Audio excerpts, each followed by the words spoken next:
So, for those of you that say you don't have a voice or think you can't do nothing, you can. You can.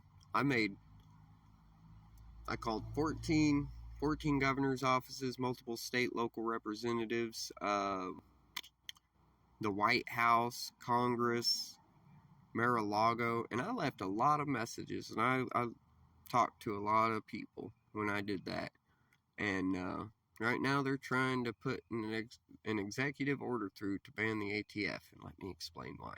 The ATF is a domestic terrorist organization created through an executive order during Prohibition, and they went through and murdered thousands and thousands of people all through the South and the North for uh, just running moonshine, brewing moonshine, whatever, while all the politicians were in all the speakeasies drinking all that same moonshine and rum. So, and when Prohibition ended, they went ahead and kept the ATF, and they have done nothing but break constitutional laws the whole time they have been here. And not only that, but they have continued to murder people through different means, mainly burning their houses and churches down. So, as far as that goes, I'm going to continue with you need to start right now. You need to call your state and local representatives and even the White House and Congress, and you need to say, yes, this executive order needs to pass. And I'm going to tell you why. It's our Second Amendment right, right? Constitutionally, by legal definition of all the words in the Constitution, that they, because of my calls and me being on TikTok discussing this with people and how definitions have changed over the years and should not have changed because they are legal definitions, and changing legal definitions to rope around a means to fit your own agenda is illegal. So, we'll start with this. If you're 18, you had to sign up for the draft, and that makes you part of the militia, which makes you legally able to own anything that the state militias own. And this is another thing. The militia has always been the people. It only became the state later on. We were the 13 colonies. We were not anything else until after, right? During the writing of the Declaration of Independence and the Constitution and the Bill of Rights, we were the 13 colonies. It wasn't until after, right? The word state was put in after. So this is what I'm getting at. Like, we didn't have any states, right? Any state that joined the Union or joined the United States has to abide by the federal constitution. So anything in their constitution that goes against the federal constitution is illegal and repugnant, because any law that goes against the constitution becomes repugnant, which means null and void, which means it does not exist. It's canceled out.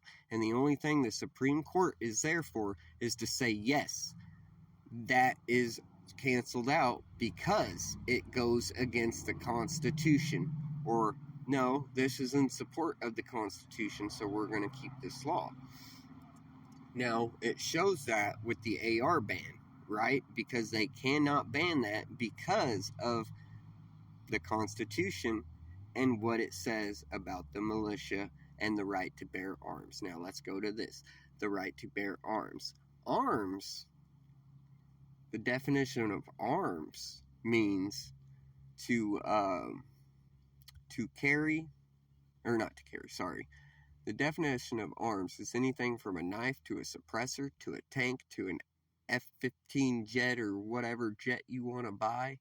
Anything in the military. Anything the military owns just short of nuclear weapons, we as American citizens, if we have the money.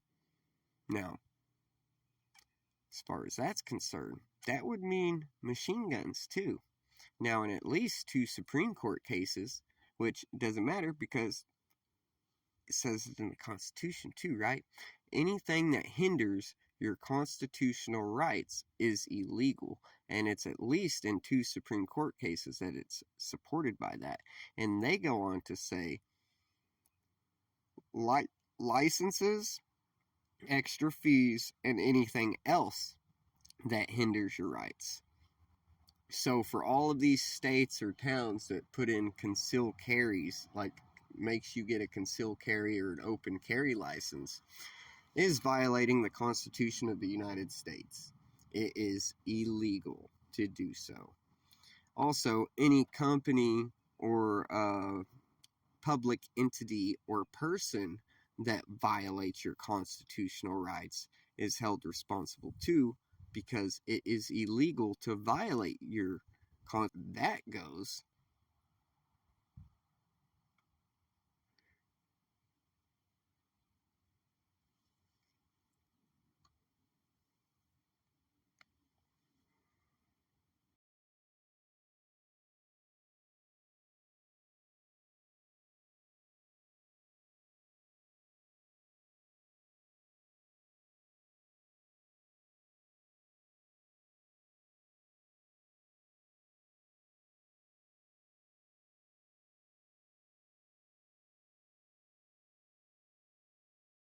Sorry, my phone keeps messing up. So, anyways, you cannot enact an extra fee, and that's exactly what that is. If I'm going to go buy an automatic rifle, I'm paying the price for that automatic rifle, and that extra fee is constitutionally illegal. And not only that, but I'm already doing a background check to be able to buy that, which is basically asking permission to buy it, and then having to ask permission again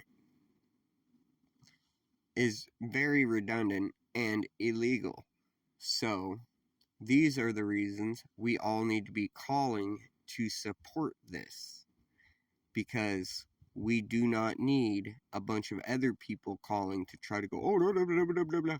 But y'all know all these legal definitions and what I'm saying for when you call, so you know what you're talking about and they can understand what you're talking about. The more people that know this, the less they're going to be able to get away with this.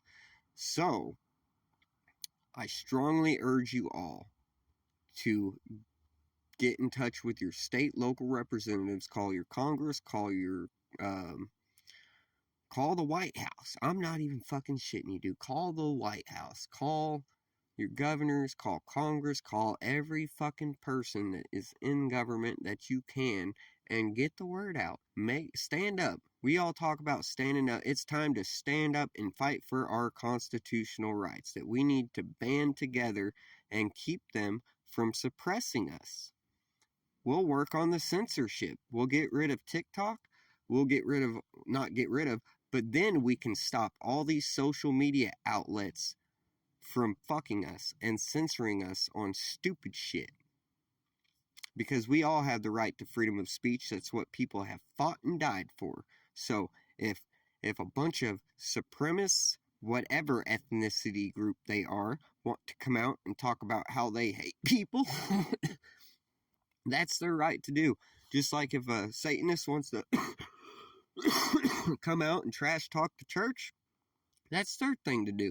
Just like the church trash talking Satanists, or vice versa, or straight people against LGB against straight people. It doesn't matter. It's your right to say what you want. Anyways, you gots to know the laws, bro, and you gots to be a part of society. You think your voice don't matter, but see this? Living this. I don't fucking make money. I'm unemployed. My voice fucking matters because I am a citizen of this goddamn United States, and you are too. Well, I hope you are. If you are, call. Do something. And they might ask for your name and number or whatever. Fucking give it to them. You want to know why? I did. And it fucking works. Look it up, bro. Like, 2 days after I fucking call, this executive order goes through. I called 14 governors. One of them was DeSantis's office. Dude typed faster than I ever seen leaving a fucking message, right? I was leaving a message. Dude just typed out every fucking word I said, not even joking. And then you know what he does? 6 hours after I fucking write out that, talk to this dude, they have an executive order to ban underage kids from social media because of anti-bullying laws affecting adults, which is illegal. Yeah, yeah.